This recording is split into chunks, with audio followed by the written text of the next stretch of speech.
दोस्तों मेरे channel Kapil lecture में आपको बहुत बहुत स्वागत है कि आज मैं दोस्तों आपके लिए क्लास 10 जो एनसीईआरटी बुक है आपकी उसमें से प्रश्नावली 1.4 लेकर आया हूँ। जो आपकी गणित में आपकी जो क्लास 10 का जो गणित है एनसीईआरटी उसमें से प्रश्नावली 1.4 लेकर आया हूँ। 1.4 का जो पार्ट 1 है, पार्ट 1 में क्या किया जाएगा आपको पता पड़ जाएगा कि पार्ट 1 में 2 क्वेश्चन कराए जाएंगे आपके, वो भी बहुत बहुत महत्वपूर्ण क्वेश्चन कराए जाएंगे। पार्ट 1 में 2 महत्वपूर्ण क्वेश्चन कराए जाएंगे और आपको होमवर्क के लिए क्वेश्चन दिया जाएगा एक या दो क्वेश्चन आपको होमवर्क में दिया जाएगा। वह क्वेश्चन जो है दोस्तों आपको अगली वीडियो में उसका आंसर मिल जाएगा, पूरा सॉल्यूशन मिल जाएगा। जो क्वेश्चन आपको होमवर्क के लिए दिया जाएगा उसका सॉल्यूशन अगली वीडियो में मिल जाएगा पार्ट 2 में, ठीक है। इस बात का ध्यान रखें। और दोस्तों प्रश्नावली 1.4 है, ठीक है, और वास्तविक संख्याएं प्रश्नावली 1.1, 1.2, 1.3 ये मैंने अपने चैनल पर बना करके वीडियो डाल दी है, ठीक है। 1.1 करा दी, 1.2 करा दी, 1.3, ठीक है, और 1.4 आपके सामने आई हुई है, ठीक है। और दोस्तों मैथ तो मैं दोस्तों इसी चैनल पर क्लास 10 की जो फुल तैयारी कराता हूँ सभी विषयों की, ठीक है। इस बात का ध्यान रखें, ठीक है। और 2022-23 बोर्ड परीक्षा की फुल तैयारी मिलेगी इस चैनल पर आपके लिए, ठीक है। इस चैनल से जुड़े रहिएगा आपके लिए, ठीक है। और बहुत ही अच्छी तैयारी कराई जाएगी, कोई पैसा नहीं है, बिल्कुल फ्री में, ठीक है। इस बात का ध्यान रखें। और आपको 2 क्वेश्चन आपको इसी वीडियो में मिलेगा पार्ट 1 में, ठीक है। और पार्ट 2 के लिए और भी क्वेश्चन मिलेंगे। पार्ट 2 में 2 क्वेश्चन के बाद 3, 4, 5 ये क्वेश्चन और मिलेंगे पार्ट 2 में। ये पार्ट 1 करेंगे सबसे पहले और इसमें होमवर्क क्वेश्चन दिया जाएगा, ठीक है। तो सबसे पहला जो क्वेश्चन आपका, इसको देख लेते हैं। सबसे पहला जो क्वेश्चन आपका कौन सा क्वेश्चन है सबसे पहले, ठीक है। इस बात का ध्यान रखें। और दोस्तों बिल्कुल फ्री तैयारी कराई जाएगी आपके लिए, ठीक है। दोस्तों क्वेश्चन को पढ़िएगा और समझिएगा क्या कह रहा है क्वेश्चन, जल्दबाजी नहीं करिएगा, ठीक है, बिल्कुल भी। तो बिना लंबी विभाजन प्रक्रिया किए दर्शाइए कि निम्न परमेय संख्याओं का दशमलव प्रसार शांत होगा, प्रत्येक को दशमलव रूप में व्यक्त कीजिए। दोस्तों इसमें कह रहा है कि दशमलव में जो व्यक्त करवा रहा है इसको, ठीक है, इसको देखेंगे सबसे पहले। तो दोस्तों आपको व्यक्त करना है दशमलव के रूप में, ठीक है। कोई भी संख्या है उसको दशमलव के रूप में व्यक्त करना है आपके लिए। तो दोस्तों परमेय संख्या इसमें दी है, परमेय संख्या आया एक तो, और एक प्रसार शांत आया है, ठीक है।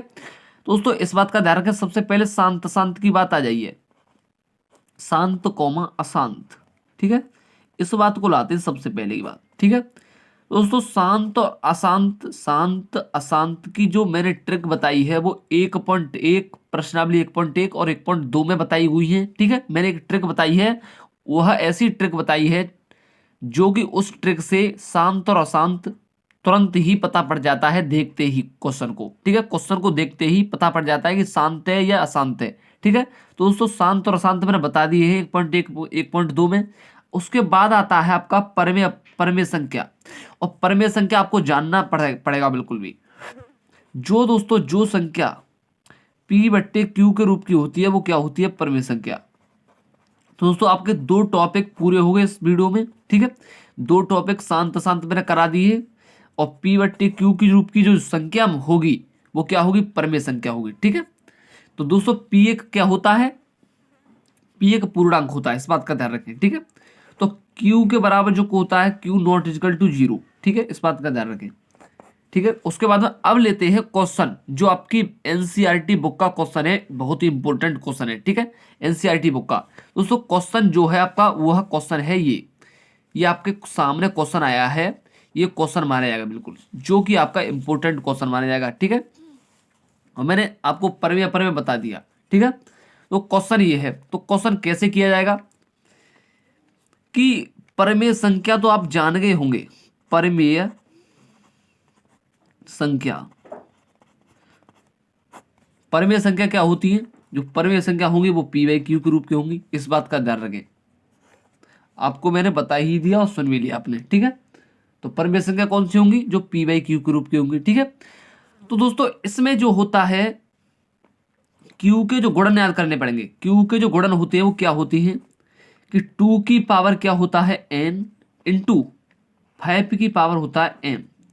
जो पावर पहली पावर होती है जो पहली जो घात होती है वो n के बराबर मानी जाती है, दूसरी संख्या की जो घात होती है वो m के बराबर मानी जाती है। ठीक है, n और m, ठीक है, 2 की पावर n इंटू 5 की पावर m जो क्या होते हैं, q के गुणनखंड होते हैं। ठीक, q के जो गुणनखंड होते हैं वो 2 की पावर n गुणा 5 की पावर m होते हैं। कैसे? 31 बट्टे कितना है, ये किसके बराबर है, पी बाई क्यू के रूप के बराबर है या नहीं है दोस्तों, क्योंकि पी की जगह ये है और क्यू की जगह ये है, तो पी बाई क्यू के रूप के हैं।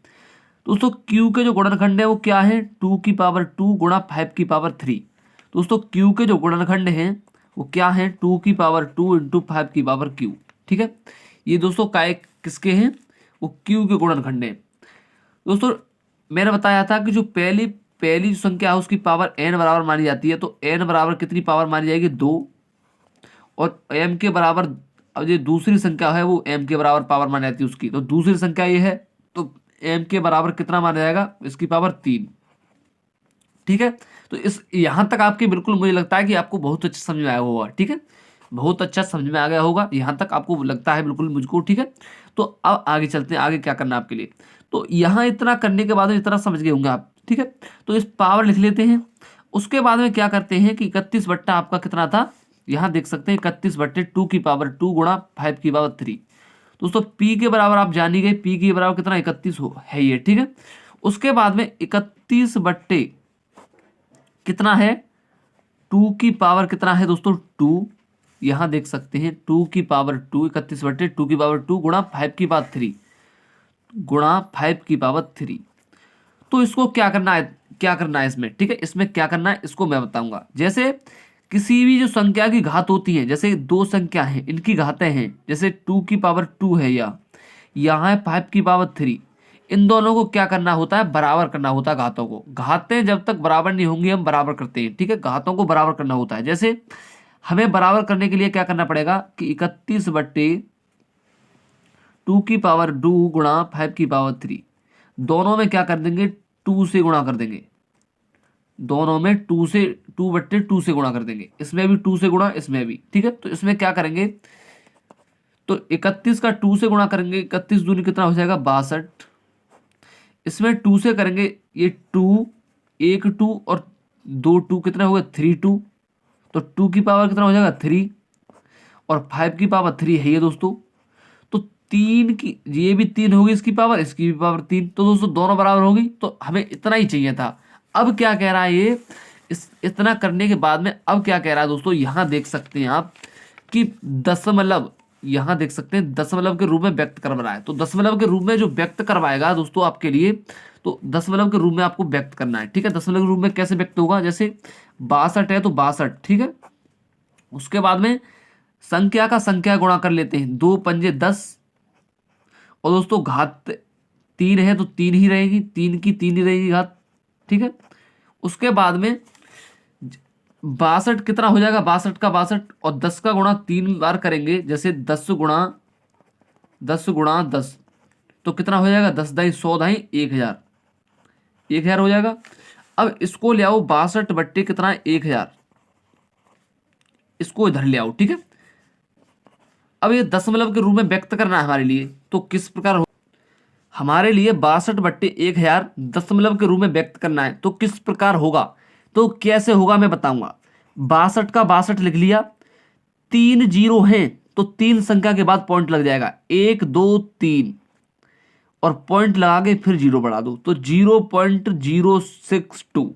ठीक है, इतना आपका क्या आ गया, आपका आंसर आ गया। ठीक है, 3 जीरो हैं तो 3 संख्या के बाद पॉइंट लगा दो, 1 2 3, और पॉइंट लगा के फिर जीरो। ठीक है, तो 3 संख्या के बाद पॉइंट लग गया और यहां जीरो बढ़ा दो आप। ठीक, आपका ये आंसर आ गया।